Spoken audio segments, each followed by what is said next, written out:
Sanskaram University, where cutting-edge technology meets the promise of world-class education. Sanskaram University, education with values.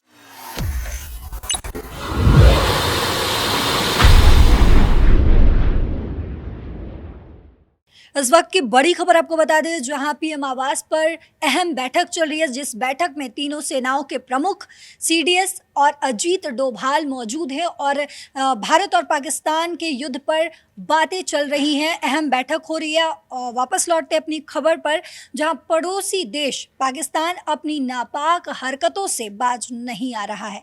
Pakistani ने गुरुवार की रात Hamas की तरह ड्रोन मिसाइल से जम्मू कश्मीर, राजस्थान, गुजरात और पंजाब में सैन्य ठिकानों को निशाना बनाया। हालांकि आपको बता दें, भारतीय डिफेंस सिस्टम ने पाकिस्तानी ड्रोन और मिसाइल हमले को नाकाम कर दिया।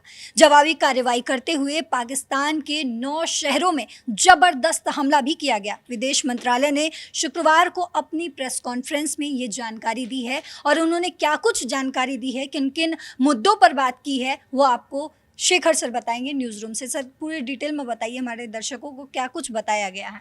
जी बिल्कुल, देखिए अभी हुआ क्या है कि युद्ध की जो आपने बात की, ये अघोषित युद्ध है। अभी युद्ध के हालात हैं, क्योंकि इसको अभी एक तरीके से इसकी घोषणा नहीं की गई कि युद्ध है। इसके अलावा अपडेट है कि ये भी आ रही है इसमें कि 24 एयरपोर्ट को जो है बंद कर दिया गया। इस तरह की जानकारी निकलकर सामने आ रही है। और वापस लौटते जो आपने प्रेस कॉन्फ्रेंस की बात की, आज भी प्रेस कॉन्फ्रेंस जो है वो की गई विदेश मंत्रालय की ओर से। पिछले 3 दिनों में क्या कुछ घटा है, क्योंकि इसी वक्त कल हम लोग जब ऑफिस में मौजूद थे तो ज़बरदस्त तरीके से हमले किए गए पाकिस्तान की ओर से, जिनका जवाब भारत की ओर से दिया गया। कई सारी रिपोर्ट्स निकलकर सामने आई कि भारत ने पाकिस्तान के भी कई इलाकों पर जो है वो हमला किया है। लगातार भारत के कई ठिकानों पर पाकिस्तान हमला कर रहा है, जिसका भारत जो है मुंहतोड़ जवाब दे रहा है। तो ये रिपोर्ट सारी जो निकल कर आई कल से लेकर अभी तक, इसके अलावा पिछले 3 दिनों की जो घटनाएं हुई उसे लेकर इसकी आधिकारिक कोई पुष्टि नहीं थी। जितनी भी खबरें चल रही थी वो रिपोर्ट्स के आधार पर चल रही थी, सूत्रों के आधार पर चल रही थी। लगातार बार बार हम ये बात भी कह रहे थे कि जो भी घटनाक्रम हो रहा है इसका जो कंफर्मेशन है वो विदेश मंत्रालय की ओर से किया जाएगा। उसके बाद चीजें जो हैं वो क्लियर होंगी। हालांकि इसमें यह भी हमें समझना चाहिए कि कई सारी चीजें विदेश मंत्रालय जो है बताता तो है, लेकिन साथ ही कई सारी चीजें वो नहीं भी बता सकता है, जिसके पीछे कारण है कि ऑपरेशन जो है वो अभी भी चल रहा है, ऑपरेशन सिंदूर जो है। तो कई सारी जानकारी सेंसिटिव होती है, उसे सुरक्षा के मद्देनजर, बिल्कुल सही कहा आपने।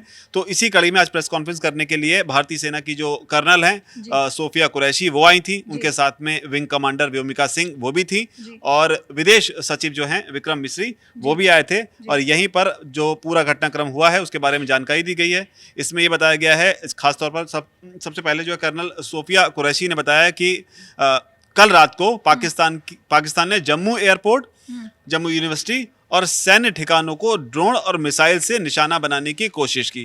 तो ये स्टेटमेंट है। तो अब ये जानकारी जो है, एक जानकारी जो है अपने आप में परफेक्ट है कि भाई ये सरकार की तरफ से आपको बताया जा रहा है। इसके अलावा भारतीय डिफेंस सिस्टम ने काउंटर अटैक करते हुए ड्रोन और मिसाइल हमले को नाकाम किया। साथ ही पाकिस्तान की सर्विलांस रडार प्रणाली को पूरी तरह नष्ट भी कर दिया। तो ये बात इसमें निकल कर आई है। इसके अलावा जो है कर्नल कुरैशी ने यह भी बताया कि पाकिस्तान की ओर से सीमा पर भारी गोलाबारी कर 36 से ज्यादा जगहों पर घुसपैठ की कोशिश की गई। यानी कि जिस वक्त आसमान में वो हमले कर रहा था, उस वक्त 36 जगहों पर वो कोशिश कर रहा था कि उसके जो आतंकवादी हैं वो भारतीय सीमा में घुस जाएं। अभी 36 जगहों से घुसपैठ की कोशिश की गई। घुसपैठ कौन कर रहे थे वो भी क्लैरिटी नहीं है इसमें। नॉर्मली घुसपैठ को हम आतंकी घुसपैठ से ही कनेक्ट करके देखते हैं, लेकिन ये पाकिस्तानी सैनिक थे या नहीं थे इसकी क्लैरिटी नहीं है कि घुसपैठ कौन कर रहा था। तो इसमें हम नहीं जाते हैं। बाकी उन्होंने आगे क्या कहा वो बताते हैं। उन्होंने यही कहा कि बीएसएफ ने घुसपैठियों को मार गिराया और घुसपैठ को नाकाम कर दिया। तो ये चीज है। तो आगे के बयान से लगता है कि आतंकी घुसपैठ ही थी।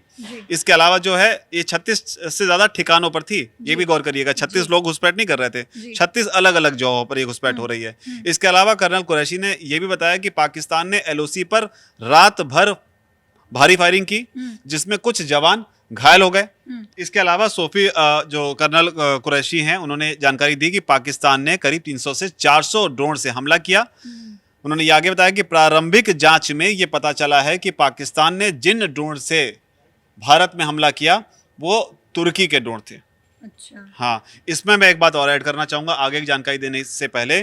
तुर्की के ड्रोन जब बताए जाते हैं तो हमारे देश के लोगों को भी और सब लोगों को ये समझ लेना चाहिए कि वही तुर्की है जब इसमें भूकंप आया था तो भारत ने इस तुर्की की इतनी मदद की थी कि जिसकी चर्चा सब जगह हो रही थी। जी। जबरदस्त तरीके से इसकी मदद की, इसके लोगों को बचाया, जान पर बनाई थी सबकी, कई लोगों को मौत के मुंह से निकाल कर लेकर आए। लेकिन अब इसी तुर्की ने भारत के लोगों के लिए मौत भेजी जी। ड्रोन के रूप में, पाकिस्तान को ड्रोन दिया और उन ड्रोन से भारत में हमला। वो तो भला हो कि जो रूस का S-400 था उसने उसको उस हमले को नाकाम किया, वरना नुकसान बहुत ज्यादा हो सकता था। तो ये तुर्की के बारे में यहाँ पर जानना बहुत जरूरी है। जी। इसके अलावा जो चर्चा है वो भी उन्होंने आगे बात की, उसके बारे में उन्होंने बताया।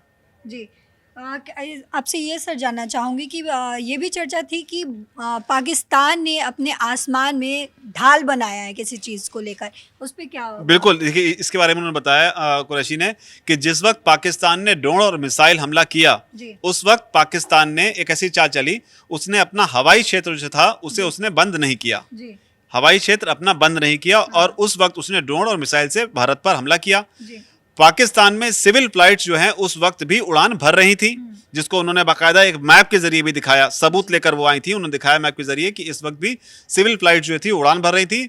पाकिस्तान ने अपने नागरिकों को ढाल की तरह इस्तेमाल किया ताकि वो और देशों के सामने अपना रोना रो सके अगर कुछ ऐसा हो जाता। अगर ऐसा कुछ हो जाता। और ये पाकिस्तान ने ढाल की तरह तो इस्तेमाल किया, लेकिन पाकिस्तान की एक क्या बोलेंगे उसको, जो दिमाग में जो चीज थी, शायद पाकिस्तान को भी ये पता था कि ये हिंदुस्तान है, ये बेगुनाहों को नहीं मारेगा। बिल्कुल, बिल्कुल। ये भी हो सकता है। तो उसने कि ये बेगुनाहों को नहीं मारेगा, ये सिविल फ्लाइट है, इस पर हमला नहीं करेगा, इस एवज में हो सकता है कि हम बचे रहें। क्योंकि स्टार्टिंग में ही हमने देखा सर कि जब ऑपरेशन सिंदूर को अंजाम दिया गया, जब ये ऑपरेशन किया गया, उस वक्त हमारे सरकार की तरफ से भी कहा गया कि ये ऑपरेशन सिर्फ आतंकवाद पर है, आतंकवादियों के लिए है, ना कि नागरिकों के लिए, ना कि पाकिस्तान की आम जगहों के लिए है। इसको आप आसान भाषा में ऐसे समझिए ना कि वहाँ के नागरिक यहाँ आकर इलाज कराते हैं। बिल्कुल। कितने ऐसे वहाँ के केसेस हुए जो भारत में आके इलाज कराते हैं, क्योंकि पाकिस्तान में वो सुविधाएं नहीं है। और जब हमने वीज़ा कैंसिल किया, जब जाते जाते उन्होंने बताया, तो वो सब कहानियां निकल कर सामने आई कि भारत में उनकी ज़िंदगी को बचाया जाता है। तो जाहिर सी बात है, पाकिस्तान के आम नागरिक तो भारत के निशाने पर ना कभी थे और ना कभी इस हमले में थे, ना ऑपरेशन सिंदूर में थे। इनके निशाने पर सिर्फ वही आतंकी थे जिन आतंकियों ने या जिन आतंकी संगठनों की वजह से भारत में तमाम जो बेटियाँ हैं और जो हमारी महिलाएँ रहीं, वो उनका सिंदूर उजाड़ा गया। तो ये तो यहाँ से ही साफ हो जाता है। खैर, इसके आगे विंग कमांडर व्योमिका सिंह जो थी, जो प्रेस कॉन्फ्रेंस आई थी, उन्होंने भी यहाँ पर अपनी चीज़ें बताई हैं। उन्होंने कहा कि पंजाब सेक्टर में हाई एयर डिफेंस अलर्ट था, हमारा एयर स्पेस सिविल फ्लाइट्स के लिए बंद है, लेकिन पाकिस्तान हवाई क्षेत्र में नागरिक उड़ान लगातार चल रही थी।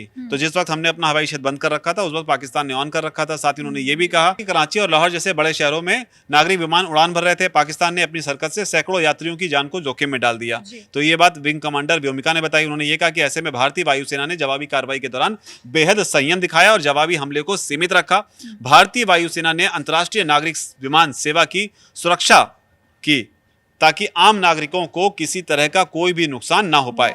इस दौरान विंग कमांडर व्योमिका सिंह ने ये भी दोनों लोगों ने, विंग कमांडर व्योमिका सिंह और कर्नल कुरैशी ने, कराची लाहौर में नागरिक विमान उड़ान भरने के उसका जो टाइम है उसकी तस्वीर भी दिखाई, जिसकी हम बात पहले कर ही चुके हैं। इसके बाद सर हमने देखा कि विक्रम मिस्री जो हैं, उन्होंने बताया कि पाकिस्तान ने जो कायराना हरकत की है, जो कार्रवाई की है, वो उकसाने के लिए की गई है। इसका क्या मतलब है? हाँ, उन्होंने यही कहा कि पाकिस्तान ने जो कार्रवाई की उकसाने के लिए है। पाक आर्मी ने भारतीय शहरों और बुनियादी ढांचे और सैन्य ठिकानों को निशाना बनाया। भारतीय डिफेंस सिस्टम ने इनका मुंह तोड़ जवाब दिया था। इसका मतलब ये है कि ये वैलिडेट कर रहे हैं जो खबर हम कल दिखा रहे थे इस वक्त, कि भारतीय डिफेंस सिस्टम जो है लगातार इसका मुंह तोड़ जवाब दे रहा है। उसको इन्होंने, विक्रम मिस्री ने जो है वैलिडेट किया है। इसके अलावा उन्होंने ये भी कहा कि पाकिस्तान का दावा है कि उसने किसी धार्मिक स्थान पर हमला नहीं किया है, जबकि पुंछ में गुरुद्वारे पर हमला किया गया है। इन हमलों की जिम्मेदारी लेने के बजाय पाकिस्तान कह रहा है कि भारतीय सेना ने ऐसा कर रही है, यानी भारतीय सेना ही अपने ठिकानों पर हमला कर रही है, ऐसा पाकिस्तान कह रहा है। इस बात का उन्होंने खंडन करते हुए कि पाकिस्तान अपनी हरकतों और आक्रमण को मानने के लिए इनकार कर रहा है, यानी कि पाकिस्तान जो किया वो उसको एक्सेप्ट नहीं कर रहा है, उल्टा ये कह रहा है कि भारतीय सेना ने ऐसे कर दिया। इसके अलावा उन्होंने ये भी कहा दूसरी दुनिया को भ्रमित करने का प्रयास कर रहा है पाकिस्तान। पाकिस्तान कह रहा है कि हमने, यानी कि भारत ने ननकाना साहिब पर ड्रोन हमला किया है। पाकिस्तान इस मामले को धार्मिक रंग देने की कोशिश कर रहा है। पहलगाम आतंकी हमले में भी हमने यही देखा था। तो इन्होंने रिकॉल कराया कि पहलगाम आतंकी हमले में किस तरीके से आतंकवादियों ने धर्म पूछकर मारा और कोशिश की कि भारत में किस तरीके से कम्युनल टेंशन जो है वो पैदा हो।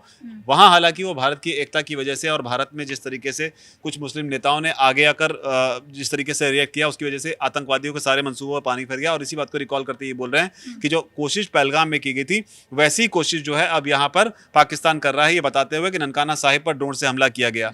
तो ये पाकिस्तान की जो धार्मिक रंग देने की कोशिश है ये पूरी तरीके से नाकाम हो गई। इसके अलावा सवाल उनसे ये पूछा गया करतारपुर कॉरिडोर जो है वो खुला हुआ है कि नहीं खुला हुआ है। तो इस पे उन्होंने बताया कि अभी लाइन ऑफ कंट्रोल पर जो हालात हैं उनके चलते करतारपुर साहिब कॉरिडोर सेवा रद्द कर दी गई है। सुरक्षा कारणों से करतारपुर साहिब कॉरिडोर को अगले आदेश तक बंद कर दिया गया है। तो ये अहम जानकारी है कि करतारपुर साहिब कॉरिडोर जो है वो अभी सेवा रद्द है, अभी वो बंद है।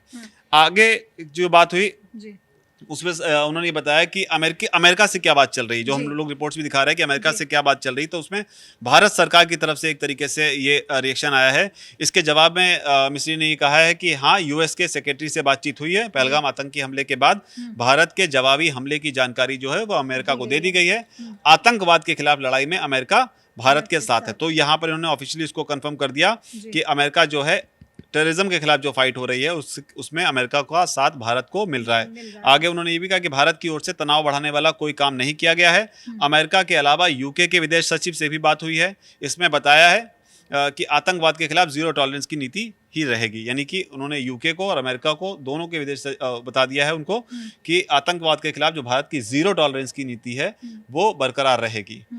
इसके अलावा जो है जर्नलिस्ट की जो हत्या हुई थी यूएस के जर्नलिस्ट की, उस पर भी उन्होंने बात की है। इस पे क्या कहा उन्होंने? हाँ, उसमें उन्होंने कहा है, इस सवाल के जवाब उन्होंने कहा है कि हाँ ये सही है, बहावलपुर जैश ए मोहम्मद का मुख्यालय है, मौलाना मसूद अजहर इसका आका है। अमेरिकी पत्रकार डैनियल पर्ल की हत्यारे के तार जैश ए मोहम्मद से जुड़े हैं, लेकिन असली आरोपी अहमद उमर सईद शेख था जो कि ब्रिटिश पाकिस्तानी जिहादी है। उसका इस आतंकी संगठन से संबंध था, उसने ही अमेरिकी पत्रकार पर्ल की हत्या की थी। तो ये सारी चीजें जो हैं आज प्रेस कॉन्फ्रेंस जो की गई और पिछले अभी तक का जो घटनाक्रम रहा है जिसमें पाकिस्तानी हमले और भारत की तरफ से जवाब देना, ये तमाम चीजें रही। लेकिन यहाँ पर एक चीज गौर करने वाली बात है इस प्रेस कॉन्फ्रेंस पे, जैसे कि मैंने पहले भी कहा था कि कई सारी चीजें जो हैं वो नहीं भी बताई जाती हैं कई कारणों से, और वो चीजें जो है वो समय आने पर बताई जाती हैं। तो इस वक्त की आपको एक और बड़ी खबर बता दें कि पाकिस्तान के रक्षा मंत्री ने जंग का ऐलान किया। उसने बोला है कि हम भारत के खिलाफ जंग भी कर सकते हैं। वापस लौटते अपनी खबर पर, जो यहाँ प्रेस कॉन्फ्रेंस की गई और तमाम जानकारियाँ जो हैं वो साझा की गई इस ऑपरेशन के बाद। किस तरीके से पाकिस्तान जो है वो झूठी खबर फैलाने की कोशिश कर रहा है तमाम प्लेटफॉर्म्स पर, लेकिन भारत की जो सरकार है वो हमें तमाम जानकारी दे रही है। तो हमें सतर्क रहने की इस वक्त बहुत ज़रूरत है। ऑथेंटिक सोर्स पर ही हम भरोसा करें। और फिलहाल इस खबर में इतना ही। बाकी जितनी भी अपडेट्स आएंगे हम आप तक पहुंचाते रहेंगे। आप देखते रहिए दैनिक जागरण। नमस्कार।